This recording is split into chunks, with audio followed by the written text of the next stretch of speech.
हमें। अब एक प्रश्न है कि मन भगवान में क्यों नहीं लगता, प्रश्न है ना। सबसे पहली बात तो ये प्रश्न ही गलत है, ये प्रश्न ही गलत है कि मन भगवान में नहीं लगता है।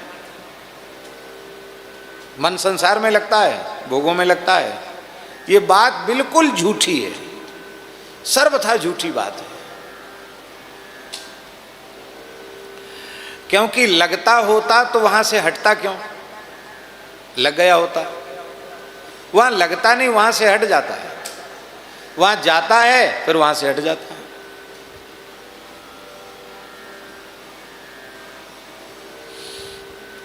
एक इतिहास हम आपको सुनाते हैं।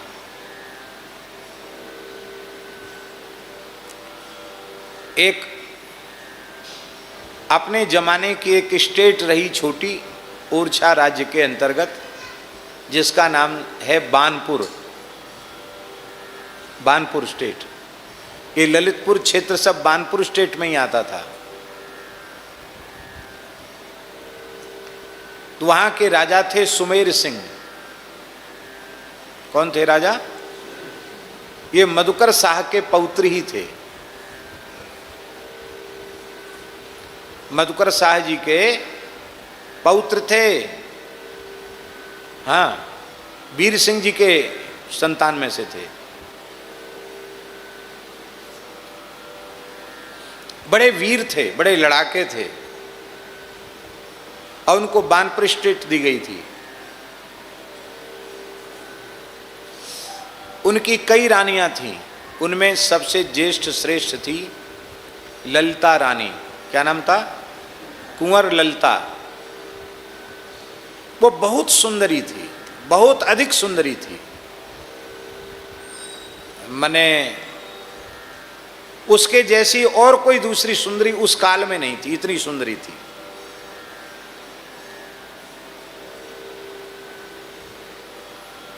राजा की स्थिति वही सुमेर सिंह की कि वे अत्यधिक आसक्त हो गए अपनी पत्नी में, रानी में, अतिशय आसक्त, एक क्षण के लिए अलग नहीं होना चाहते, ऐसे हो गए। पर आखिर तो मधुकर शाह के पौत्र थे, उनके जीवन में परिवर्तन आना ही था। प्रतिकूल परिस्थितियां भी भगवान की ओर खींचने वाली होती है। वो जिस ललिता रानी से सर्वाधिक प्रेम करते थे, उसके रूप पर आसक्त थे, उसको सफेद दाग हो गए, कोढ़ हो गया, कुष्ठ, और तो और उस कोढ़ में घाव हो गए, उसमें कीड़े हो गए, कुष्ठ हो गया। इतना प्रेम करते थे महाराज, कोई कमी तो थी नहीं। बड़े बड़े वैद्य बुलाए गए, लेकिन जितनी चिकित्सा की गई रोग उतना बढ़ गया। तो राजा ने अपने महल में भी नहीं रखा, अलग निवास दे दिया। अब देखता नहीं उसकी तरफ। अब तक दूसरी रानियों की ओर नहीं देखता था, अब उसकी तरफ देखना बंद कर दे। यह है संसार का प्रेम। अब रूप में मन लगा था कि नहीं?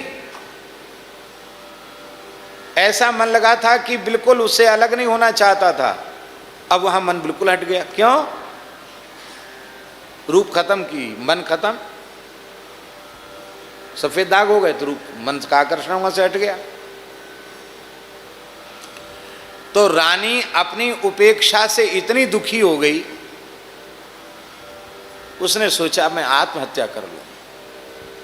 पर महल में आत्महत्या का भी साधन नहीं, तो किसी भी पद्धति से महल की प्राचीर को पार करके कुछ किसी को दे दिया होगा, कैसे भी बाहर हो गई। और अकेली मरने के लिए, जहां आजकल ठाकुर जी का आश्रम है ना, आप तो गए हैं वहां, आप गए? ललितपुर गए हैं आप? नहीं गए? नहीं गए? तो जहां इस समय ठाकुर जी का आश्रम है, नरसिंह मंदिर, वहां एक चौपड़ा था। चौपड़ा जानते ना, बड़ा चौकोर कुआ, बावड़ी जैसा, चौपड़ा कुंड जैसा था, गहरा जल था उसमें। तो वहां वो मरने के लिए आई बानपुर से चल करके। वहां रामानंद संप्रदाय के सिद्ध संत उस काल में श्री गोपाल दास जी महाराज विराज रहे थे। तो वो कोई बना वना नहीं था, कुछ नहीं था, फूस की झोपड़ी भी नहीं थी, ऐसी वृक्ष के नीचे रहते थे। धूना चैतन्य था, वो धूना पर बैठ के भजन कर रहे थे। उन्होंने देखा कि कोई महिला इस कुंड में कूद के मरना चाहती है। अरे भाई कौन है तू? यहाँ जंगल में जल का ये सुपास है और हम लोग यहाँ साधु लोग यहाँ रह के भजन करते हैं, क्यों यहाँ मरना चाहती है? कौन है तू? उसने अपना परिचय दिया, बोले महाराज मैं अमुक हूँ, किसी जमाने में मेरा ये था कि राजा मेरे चरणों में लौटते थे और आज मेरी तरफ देखते तक नहीं है। मैं अपनी उपेक्षा से दुखी होकर प्राणांत करने के लिए मैं यहाँ उपस्थित हूँ। तो बाबा बोले कि तुम मरना है तो और कहीं जाके मर, यहीं हमारे यहाँ क्यों मर रही है? यहाँ साधुओं का एक ही जगह है, यहाँ क्यों मरने चले? और जहाँ तो मरना जा मर, यहाँ क्यों आई? नहीं मैं तो यहीं मरूंगी, आपके सामने ही मरूंगी। आपको दया आ गई, आपने उपदेश दिया, संत ने उपदेश दिया, देख नाम जपत कुष्ठी भलो, तन तन गलगल चुए जो चाम। कोढ़ी है पर राम राम कर रहा है तो ठीक है, पर सोने जैसी देह पाकर के कोई राम राम नहीं कर रहा, विषयों में बर्बाद कर रहा है, तो उसकी देह का क्या मूल्य है? भजन करो और फिर शरीर संसार से छुट्टी मिल जाए सदा सर्वदा के लिए, ये तो उचित है। आत्महत्या करने से कोई समाधान होगा? हजारों वर्षों के लिए अधोगति होगी। बोले जो कुछ भी हो मैं तो मरूंगी, या तो मुझे ठीक करो नहीं तो मैं मरूंगी। आपका उपदेश मेरे ऊपर काम नहीं कर रहा, मैं मरूंगी। संत को दया आ गई, बोले हम ठीक तो कर सकते तुमको, पर एक प्रतिज्ञा करनी पड़ेगी। हाँ करूंगी, आप ठीक करो मुझे। बोले प्रतिज्ञा यही करनी पड़ेगी कि अब मैं बिल्कुल ठीक कर दूंगा तुमको, पर अब जितना जीवन बचा है वो रघुनाथ जी के चरणों में समर्पित कर दो। राम राम करो, राम राम करो तो तुमको जीवन मिल सकता है। उसने कहा महाराज संसार को तो मैंने देख लिया कि किसी का किसी से प्रेम नहीं है, सब बात समझ में आ गई है बढ़िया से। अब यदि मुझे जीवन मिल जाता है तो मैं केवल भजन करूंगी। बोले अच्छा, तो जहां मरने आई थी ना, इसी पानी से स्नान कर ले। महाराज जी जल से स्नान करते ही उसकी कंचन काया होगी, स्वस्थ हो गई तत्काल, न शरीर में कहीं दाग न कहीं घाव। ये होती संतों की महिमा, एकदम स्वस्थ हो गई। इतनी रूपवती हो गई पहले से ज्यादा। पर कहा देख ले, अब अपने वचन से हटेगी तो फिर समझ लें, फिर वही आफत आ जाएगी तेरे ऊपर। बोले नहीं, अब मैं वचन से नहीं हटूंगी, अब मैं यहीं रहूंगी। बोले यहाँ तो नहीं, यहाँ तो विरक्त संतों का स्थान है, यहाँ नहीं, महल में जा। वहां से तो मैं छोड़ आई।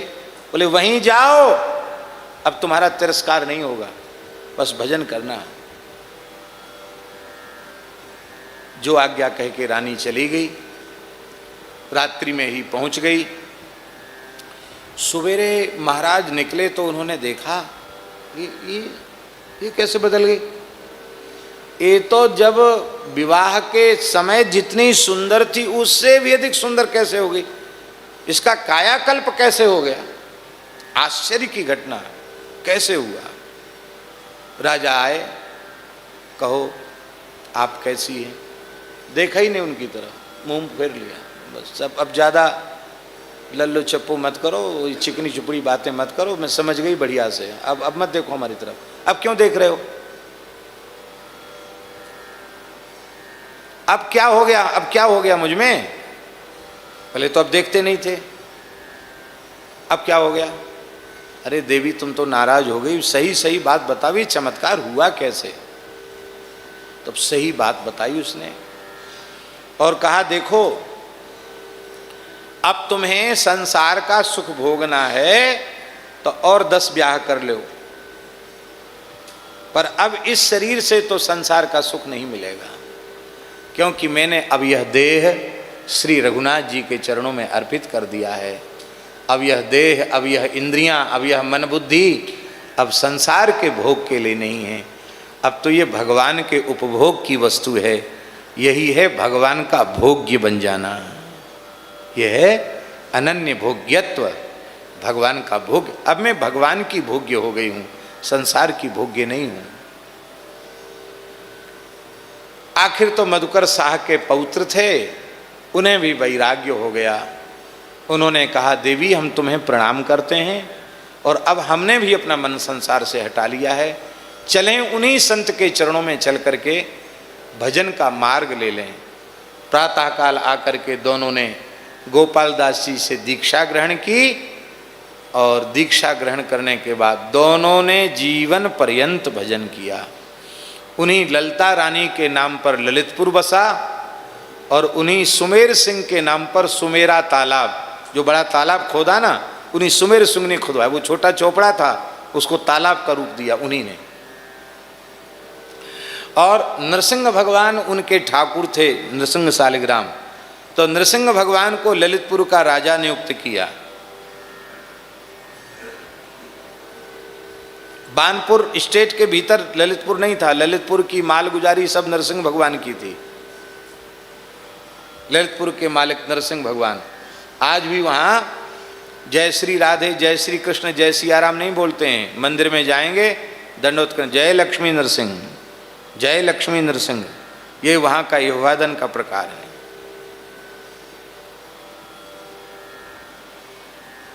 अब गोपाल दास जी तो महात्मा ठहरे, उन्होंने कहा ये सब राजा फाजा तो सब कुछ नहीं, वो तो अपनी ही मस्ती में रहे। तब नरसिंह भगवान राजा और ब्राह्मणों को उनका सेवक नियुक्त किया गया। तो ब्राह्मण उनकी जो नरसिंह जी की स्टेट है उसको चलाते कौन थे? ब्राह्मण देवता। आज भी वो खानदान है जो सब देखता था।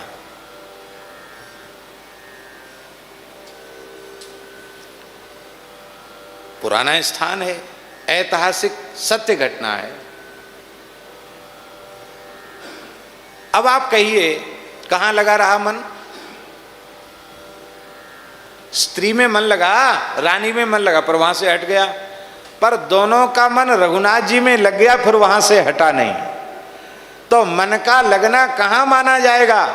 जहां लगने के बाद वहां से हटे नहीं, वहीं लगना माना जाएगा। जहां जाता है फिर हट जाता है, वहां लगना नहीं माना जाएगा।